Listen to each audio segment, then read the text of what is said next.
Nyungsep. Bukan 2 putaran, nyungsep Pak, nyungsep.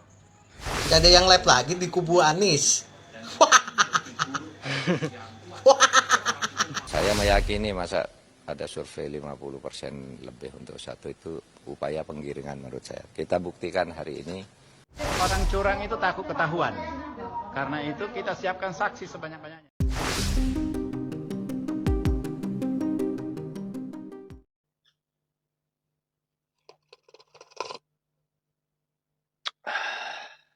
Halo guys, apa kabar?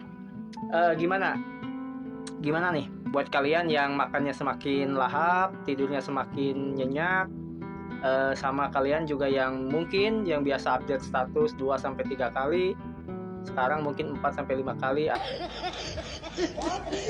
Saya hanya ingin mengingatkan bahwa jangan pernah lupa untuk diatur lagi waktunya, istirahat yang cukup, sama makan makanan yang bergizi. Oh ya, tak lupa juga buat kawan-kawan kalian yang di sana yang sebenarnya sama kesibukannya seperti kalian.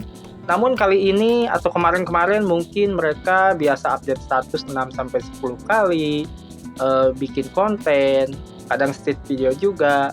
Namun mungkin kali ini saya nggak tahu ya kenapa. Mungkin karena gak enak badan. Menang atau kalah, aku tetap ambil. Ya bisa jadi mungkin mereka lagi istirahat atau bisa jadi mereka cuma nyimak aja dulu. Presiden Joko Widodo berjasa bagi Indonesia.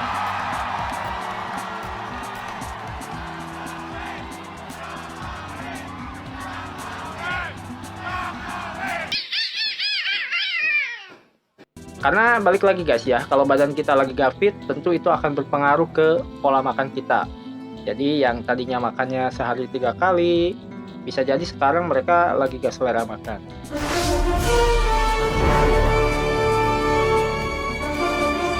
Oke guys, kali ini kita akan melihat komentar dari netizen, terutama setelah diterbitkannya hasil perhitungan sementara quick count. Dan saya pribadi sih ketawa aja ya, lucu. Karena memang sih setiap pemilu itu pasti ada aja kalimat-kalimat yang dilontarkan dari pihak-pihak yang memang nggak terima dengan hasil quick count ini. Dan memang secara resminya kita akan melihat nanti di lembaga KPU ya. Dan kita tahu teman-teman ya, secara riwayat hasil dari real count itu gak jauh beda dengan quick count. Namun balik lagi, seperti biasa memang pemilu ini penuh dengan dinamika.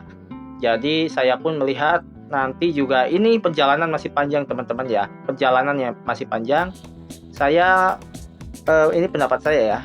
Ada kemungkinan besar nanti sekalipun hasil real count-nya keluar, saya yakin kelompok-kelompok yang mungkin tidak terima dengan hasil real count nanti akan mengambil jalur Mahkamah Konstitusi. Namun balik lagi teman-teman ya, apapun itu langkah yang diambil itu konstitusional, itu adalah hak-hak mereka.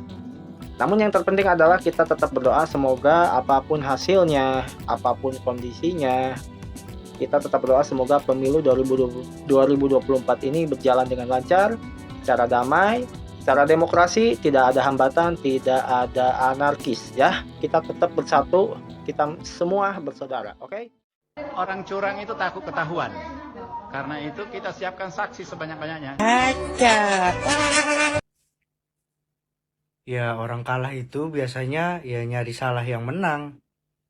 Terima aja Pak, terima. Aneh bin ajaib nggak coba tuh. Heran kan semua juga.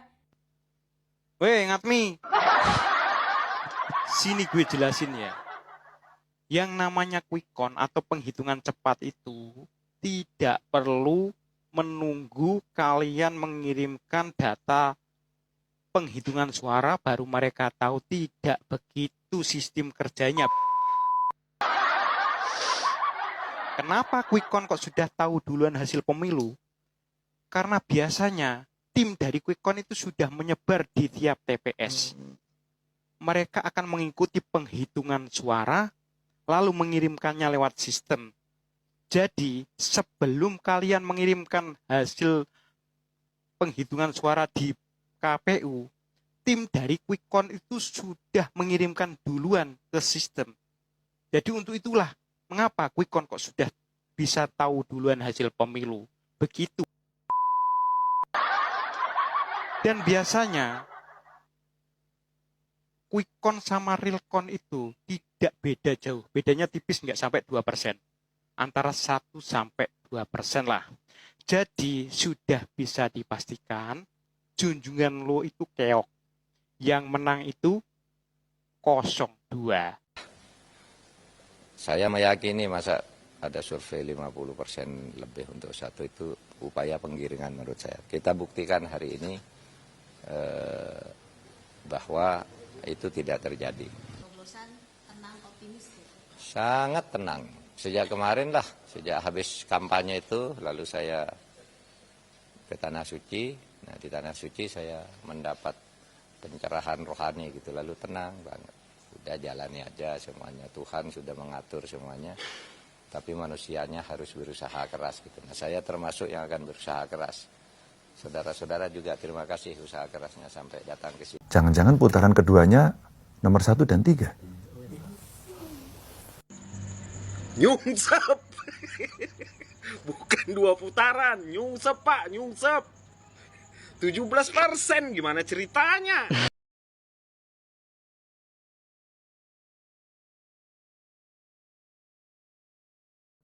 Rakyat sepakat untuk perubahan.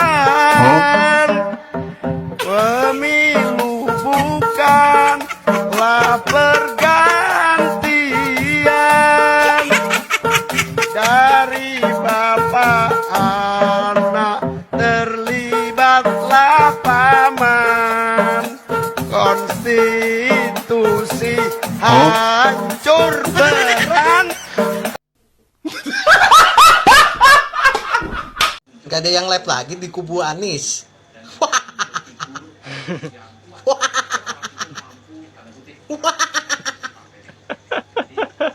Pagi sampai malam pasti Anies mulu itu yang live. Tapi sekarang nggak ada yang live lagi tuh kubunya Anies. Respon Ganjar saat ditanya hasil Pilpres 1 putaran, kata Ganjar, "Kamu percaya tidak suara saya segitu?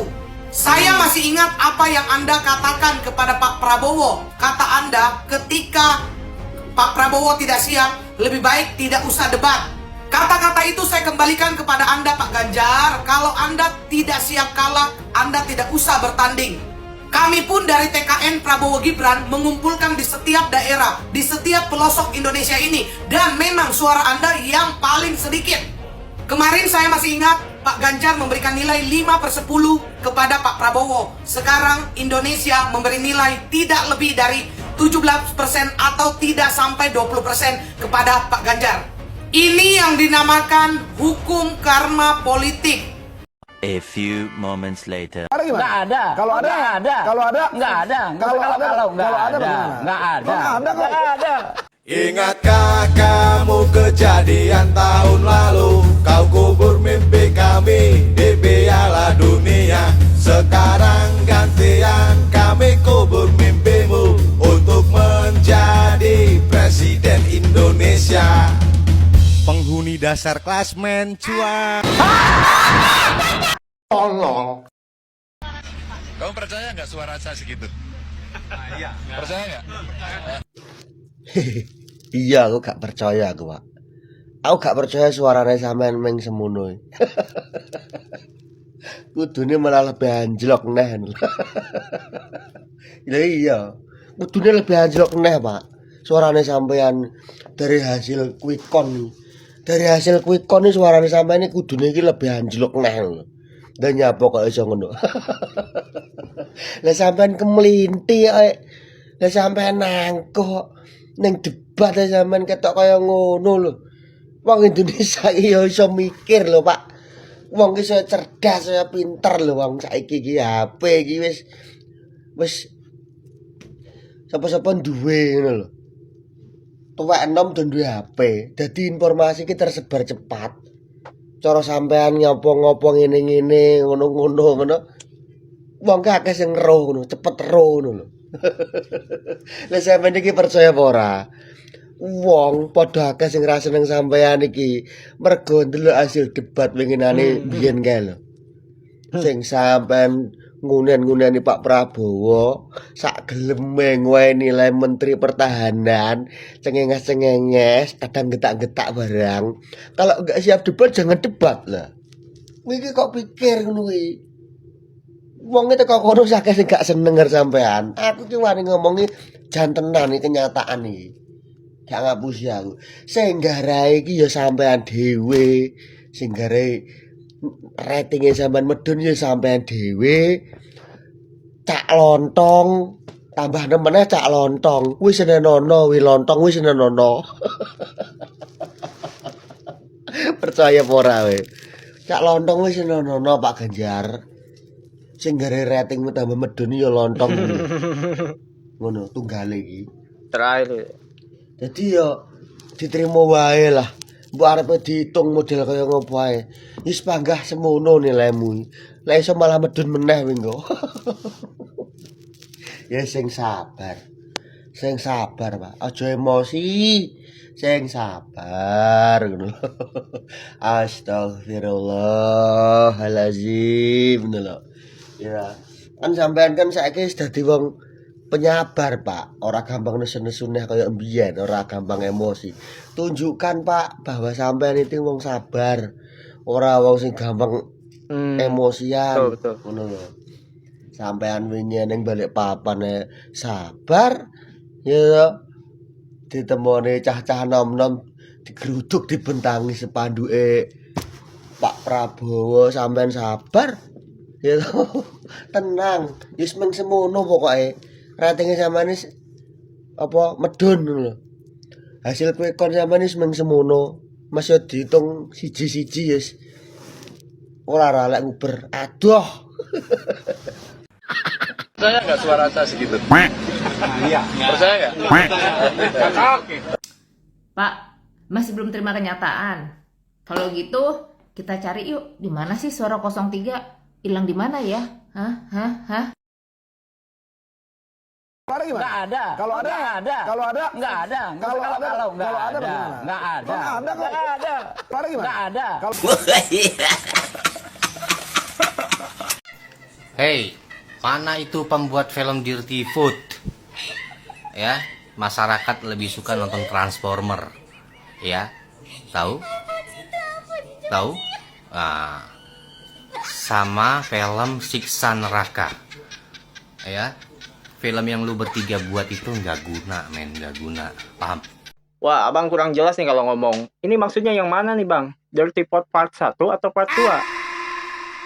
Insya Allah hasil akhirnya kita yang akan menjadi pemenang pemilu tahun 2024. Walah, men, cari men, tak pikir congormu raimu wis tobat ada. Nyadari po oleh raimu ki kalah, cuk. Kene. Nih. Awakmu rene Kalimantan Timur, Kuaro, kelurahan Kendaro. Congormu mek oleh 20 ekor. 60 ekor. Prabowo 700 sekian. Ganjar 103. Sombongmu kok cek ora ilang-ilang angkuhmu. Congkakmu makane ora dipilih mbek wong Jawa Timur. Aku ya wong Jawa Timur, cok ora milih congormu gara-gara raimu lek ngomong kok ngene. Mbok yo menyadari iya aku kalah rek. Sepurane. Ngono po cok lek gacor isik menang ae. Menang kok. Di KPU kita menang. KPU menang. KPU yang mana? Aku emergency ya Kak videonya Kak. Aku merasa lucu aja gitu loh. Boleh kan Kak kalau ketawa dulu gitu. Jadi gini loh Kak. Kakak bilang Amin menang di KPU gitu. KPU mana nih Kak? Boleh kan bertanya gitu. Karena rekapitulasi di tingkat TPS aja itu belum selesai Kakak. Jadi beda ya Kak ya. Kalau hasil KPU dengan quick count. Quick count itu kan perkiraan, hitungan cepat. Kalau real di KPU itu tuh sudah pasti real count, dan real count itu pasti mempunyai tahap-tahapannya Kakak gitu loh. Jadi kalau rekapitulasi di tingkat TPS aja belum selesai, gimana KPU bisa merekapitulasi? Melakukan rekapitulasi gitu loh Kak. Jadi dia tahapannya ada Kak. Dari tingkat KPPS, data tingkat TPS itu akan direkap lagi di PPS, panitia pemungutan suara itu di tingkat kelurahan. Nah, dari tingkat kelurahan itu, di PPS akan merekap hasil dari seluruh TPS yang ada di kelurahan tersebut. Setelah direkap di tingkat kelurahan, maka akan dilakukan lagi rekapitulasi di tingkat kecamatan atau PPK, panitia pemilihan kecamatan. Nah, di tingkat kecamatan itu, PPK akan merekapitulasi hasil pemungutan suara di tingkat kelurahan atau hasil dari rekapnya PPS tadi itu direkap lagi oleh PPK. Di kecamatan itu akan direkap hasil dari seluruh kelurahan yang ada di kecamatan tersebut. Misalnya di kotaku ya ada beberapa kelurahan gitu ya ada di kecamatan aku itu ada 5 kelurahan apa ya gitulah, kan aku pun juga lupa ya. Jadi gitu akan ada misalnya aja lah ada 5 kelurahan. Nah, di tingkat kecamatan itu akan direkap hasil dari 5 kelurahan tersebut. Nah, setelah PPK melakukan rekapitulasi akan diserahkanlah ke KPU kota. Nah, di KPU kota, kabupaten kota itu akan melakukan rekapitulasi seluruh kecamatan yang ada di kota tersebut, Kak. Nah, setelah selesai, keluar hasil dari KPU kota, akan direkapitulasi lagi di tingkat KPU provinsi. Di tingkat KPU provinsi akan merekap seluruh hasil pemungutan suara yang di kota-kota yang ada di provinsi tersebut. Nah, setelah selesai di tingkat provinsi, maka akan diserahkan ke KPU pusat, pusat ya, Kak. Nah, di KPU pusat itulah nanti kita KPU akan merekapitulasi hasil pemungutan suara di seluruh provinsi yang ada di Indonesia gitu, Kak. Jadi prosesnya itu bertahap, bukan bisa hari ini tadi siang pemilu terus hasil dari KPU udah keluar, itu sangat-sangat tidak mungkin. Dan KPU juga nggak akan ceroboh mengeluarkannya, Kak. Itu sangat-sangat tidak mungkin gitu loh, Kak. Dan tahapannya itu bukan tahapan ya, proses rekapitulasi sampai jenjang ke KPU pusat itu dari tanggal 15 Februari sampai dengan 20 Maret itu, Kak. Setelah tanggal 20 Maret maksimal MK menganjurkan apa ya dibilangnya, harus 3 hari setelah rekapitulasi di tingkat KPU pusat harus diumumkan hasilnya. Itu yang real count, Kak. Beda dengan quick count ya. Kalau quick count itu kan perkiraan hitungan cepat gitu ya, Kak ya. Ya, maaf ya, Kak, kalau videonya di state. Assalamualaikum, salam damai.